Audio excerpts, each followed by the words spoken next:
¿Qué tal? Buen día a todos. El día de hoy vamos a ver en este video un poco acerca de lo que son los adverbios de tiempo.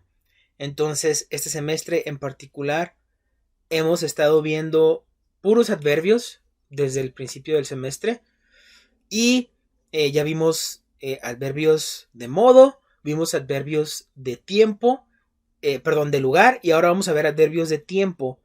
Entonces, dice: los adverbios de tiempo expresan cuándo ocurre una acción, la duración de una acción o con qué frecuencia ocurre una acción. Entonces, básicamente cumplen más o menos tres funciones, pero todas están relacionadas con el tiempo. Nos indican cuándo pasó algo, nos indican cuánto duró algo y nos indican qué tan seguido ocurre algo. Pero todos son adverbios de tiempo. Dice: los adverbios que indican cuándo ocurre una acción y los que expresan duración por lo general van al final del enunciado. Por ejemplo, I will visit my grandma tomorrow. I will visit my grandma tomorrow. Visitaré a mi abuela mañana. Este adverbio de tiempo, tomorrow, indica cuándo ocurrirá una acción. Por lo tanto, va al final del enunciado. I will visit my grandma tomorrow. Visitaré a mi abuela mañana. Ahora dice: para expresar duración utilizamos for, que significa durante, y since, que significa desde. Por su parte, for va acompañado de una cantidad de tiempo determinada. Por ejemplo, my cousin lived in Japan for 5 years. My cousin lived in Japan for 5 years. Mi primo o prima, porque cousin es indistinto de género, vivió en Japón durante 5 años. Entonces, si vamos a utilizar el adverbio de tiempo for, durante, pues tenemos que indicar la cantidad de tiempo. ¿Durante cuánto tiempo? Durante 5 años. For 5 years. En este ejemplo. Mientras que since, desde, va seguido de un punto específico en el tiempo. Por ejemplo, I have worked here since 2010. I have worked here since 2010. He trabajado aquí desde el 2010. Entonces, el adverbio de tiempo since debe de ir acompañado de un punto específico en el tiempo, porque lo que me está indicando since es desde cuándo. ¿De acuerdo?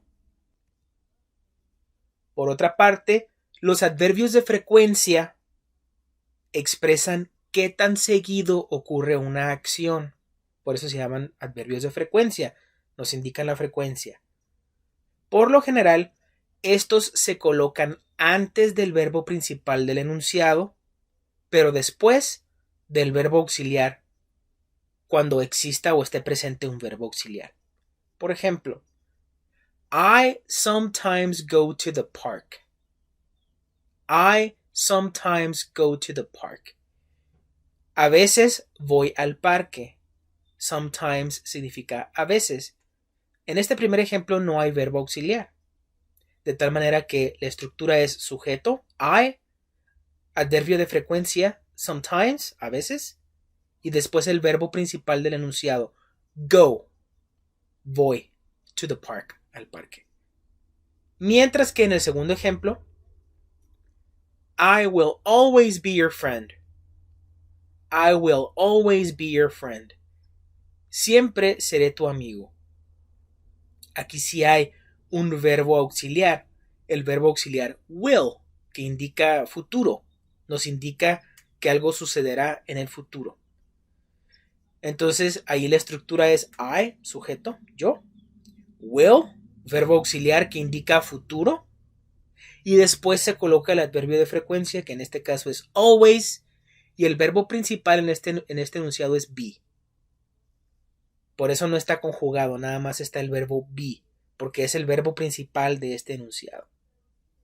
Estamos acostumbrados a que en inglés el verbo be se conjuga. Am, is, are, etc. Pero esto solo aplica cuando el verbo be es el auxiliar. En este caso el verbo be es el verbo principal del enunciado. I will always be your friend. Siempre seré tu amigo. Bueno, pues aquí en la sección de materiales y recursos lo que hice fue ponerles unas tablas con varios adverbios de tiempo que son muy comunes en el inglés y los dividí en diferentes funciones, digámoslo así. Y la primera tabla nos indica adverbios que expresan relación con el tiempo y les pongo una serie de adverbios de tiempo y su significado en español. Entonces tenemos already, que significa ya, before, antes, early, temprano, earlier, más temprano, eventually, eventualmente, finally, finalmente, first, primero, last, último o final, late, tarde, later, más tarde, lately, últimamente, next, siguiente, previously, previamente, recently, recientemente, since, que lo veíamos en los ejemplos, desde, soon, pronto, still, aún y yet, todavía.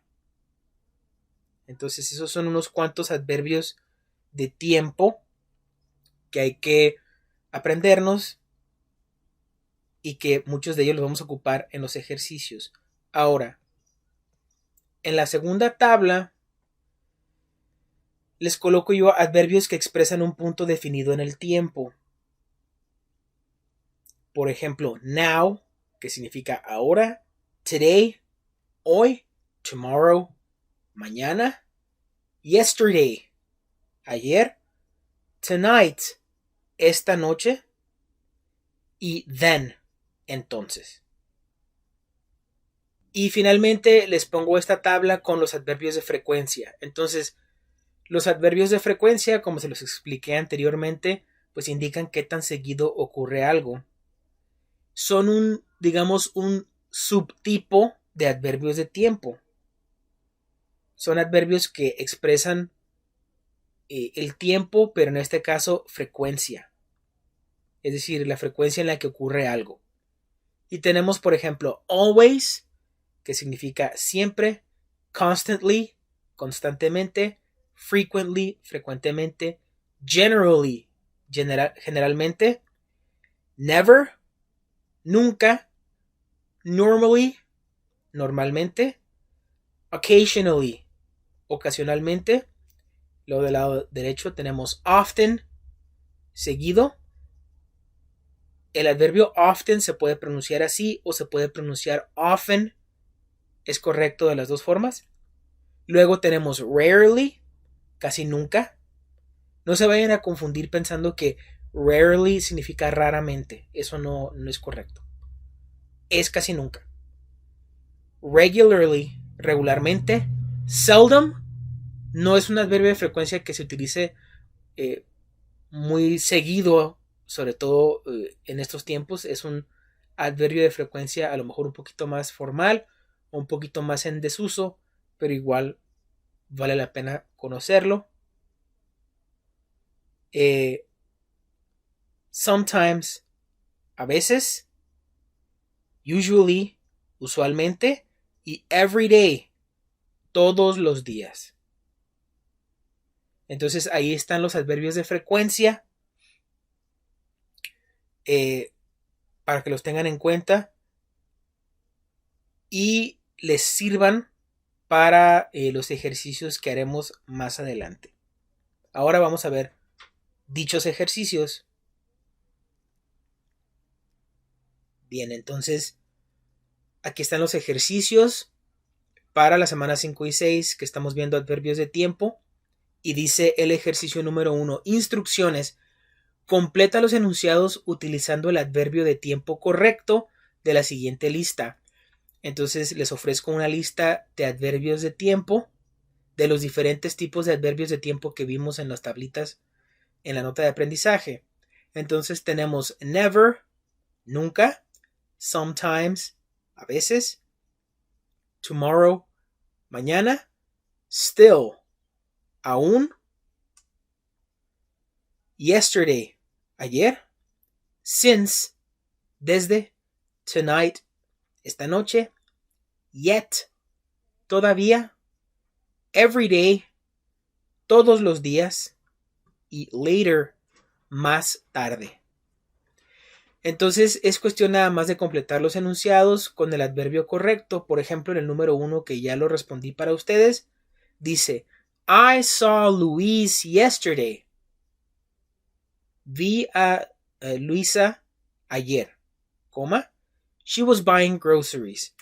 Estaba comprando mandado. Así es la forma en la que decimos mandado en inglés, groceries. No son groserías. Significa cuando, como decir lo que compra uno en el supermercado. Aquí le decimos mandado, ¿no? Voy a ir a comprar mandado al Soriana, por ejemplo. Bueno, en inglés es groceries. Y así como tenemos otros 9 enunciados que hay que completar con el adverbio de tiempo correcto. Y lo que te va a indicar cuál es el adverbio adecuado para cada caso es obviamente el contexto. Hay que leer el enunciado incompleto y eso te va a dar la idea de cuál es el adverbio de tiempo correcto. Ahora, como se los he explicado en ejercicios de temas anteriores, a veces cuando tenemos estos ejercicios de completar enunciados, nos podemos confundir con la respuesta porque hay 2 respuestas que pueden sonar como la correcta. Es decir, tú lees un enunciado y tienes 2 posibles respuestas que te suenan bien. Y dices, pues, ¿cuál es la correcta? Entonces, siempre va a haber una respuesta que es la correcta. Siempre va a haber una respuesta que es la que encaja mejor en cada enunciado.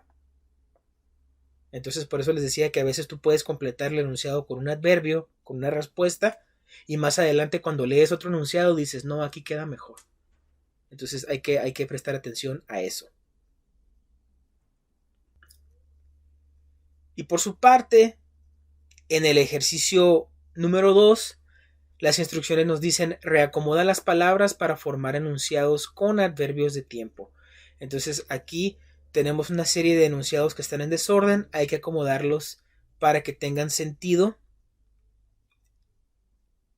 de manera que expresen una idea relacionada con el tiempo. Por ejemplo, en el número 1 tenemos on vacation, I, que es el sujeto, yo, going to, que es una expresión auxiliar para indicar futuro. Going to significa voy a o vamos a, vas a, etc. Cuando digo voy a comer más tarde, vamos a visitar a mis papás, etc., ¿no? Indica futuro. Después tenemos una expresión de tiempo, next summer. Ahí estamos utilizando el adverbio de tiempo next, que viene en una de las tablitas que les mostré yo en la nota de aprendizaje. Y después ahí está la expresión de tiempo summer, en el verano. Tenemos el verbo be, am. Tenemos el verbo go, ir. Tenemos una conjunción to, a. Y tenemos un lugar, Brazil. ¿Cómo queda nuestro enunciado? I am going to go. Yo voy a ir to Brazil, a Brasil, on vacation next summer, de vacaciones el próximo verano. I am going to go to Brazil on vacation next summer. Voy a ir a Brasil de vacaciones el próximo verano. Entonces, ese es uno de los enunciados más extensos del ejercicio y ya está resuelto. Entonces, los demás están un poco más directos, un poco más sencillos, tienen menos elementos que hay que acomodar. Igual son 10. Y igual, muchachos, recuérdenlo, ¿no? Es decir, La estructura de los enunciados en inglés casi siempre es la misma. Es un sujeto, un auxiliar, si es que lo hay. Si no lo hay, entonces es un sujeto, un verbo. A veces hay un objeto directo, a veces no lo hay. Y después el complemento. ¿Sí? Entonces siempre tomen en cuenta eso porque facilita mucho las cosas. Un enunciado siempre comienza con un sujeto. ¿Sale? Entonces ahí está, muchachos. Está muy sencillo el tema de adverbios de tiempo. Obviamente cuando ustedes ven los ejercicios, pues obviamente se dan cuenta de que no van a utilizar todos los adverbios de tiempo que yo les puse en la nota de aprendizaje, pero yo sí quería que los conocieran porque los adverbios de tiempo que yo les puse en las tablitas, en la nota de aprendizaje, son de verdad los más comunes que ustedes se van a encontrar en el inglés. Los adverbios de tiempo se usan todo el tiempo, valga la expresión, ¿sí? Se usan muy frecuentemente en el inglés y hay que aprendérnoslos. Entonces, ahí está. Entonces, muchachos, espero que esta explicación les sea de ayuda para resolver sus ejercicios y para conocer un poco mejor qué son los adverbios de tiempo. No me queda más que agradecerles su atención, desearles que tengan un excelente día y seguimos en contacto en cualquier momento. Gracias.